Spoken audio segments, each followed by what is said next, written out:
আজি অসম মুণ্ডা মহাসভাৰ দুলীয়াজান আঞ্চলিক সমিতিৰ 29 সংখ্যক প্ৰতিষ্ঠা দিৱসত আজি দুলীয়াজান এই ক্লাবত অনুষ্ঠিত হৈ যায় আৰু অসম মুণ্ডা মহাসভাৰ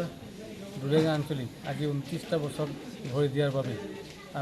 মই অসম মুণ্ডা মহাসভাৰ সাধাৰণ সম্পাদক হিচাপে দুলীয়াজান আঞ্চলিক সমূহ কৰ্মকৰ্তা তথা যিমানবিলাক আমাৰ ৰাইজ আছে সকলোকে মই শুভেচ্ছা জ্ঞাপন কৰিছোঁ আৰু আশা ৰাখিছোঁ আহি থকা দিনবিলাকত বিগত দিনতকৈ আৰু সুন্দৰভাৱে আমি সংগঠনটোক আগবঢ়াই নিব পাৰিম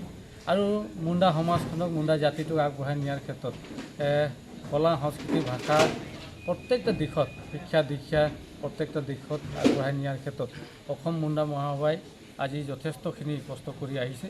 আৰু আশা ৰাখিছোঁ আজিৰ তাৰিখৰ পৰাই দুলীয়াজান আঞ্চলিকে আৰু অধিক সক্ৰিয়ভাৱে তেখেতসকলে মুণ্ডা মহাসভাক আগবঢ়াই নিয়াৰ ক্ষেত্ৰত তেখেতসকলে কাম কৰি যাব আৰু আজি আটাইতকৈ ভাল লগা কথাটো হ'ল অসম মুণ্ডা মহাসভাৰ দুলীয়াজান আঞ্চলিক মহিলা সমিতি আৰু মুণ্ডা মহাসভাৰ সহযোগত আজি ইয়াত নতুনকৈ অসম মুণ্ডা মহাসভা যুৱ ছাত্ৰ পৰিষদ এটা আঞ্চলিক সমিতি গঠন হৈছে আমি আঞ্চলিক সমিতিৰ প্ৰত্যেকজন বিষয়বিলাকে শুভেচ্ছা জ্ঞাপন কৰিছোঁ আৰু এই যুৱ ছাত্ৰ পৰিষদ কমিটিয়ে দুলীয়াজান অঞ্চলত থকা ৰাইজৰ কাৰণে শিক্ষা দীক্ষা তথা ক্ৰীড়া জগতত যাতে আমাৰ যুৱসকলক আগবঢ়াই নিব পৰা যায় তাৰ কাৰণে তেখেতসকলে চেষ্টা কৰিব বুলি আশা ৰাখিছোঁ আৰু তেখেতসকলে আমাৰ সমাজখনক যাতে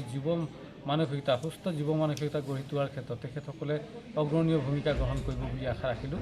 আৰু ভৱিষ্যতে তেখেতসকলক প্ৰত্যেকটা ক্ষেত্ৰতে অসম মুণ্ডা মহাসভা আৰু অসম মুণ্ডা মহিলা সমিতিয়ে সহযোগ আগবঢ়াব আৰু তেখেতসকললৈ পুনৰবাৰ কৃতজ্ঞতাৰ শুভেচ্ছা জ্ঞাপন কৰিছোঁ। ধন্যবাদ।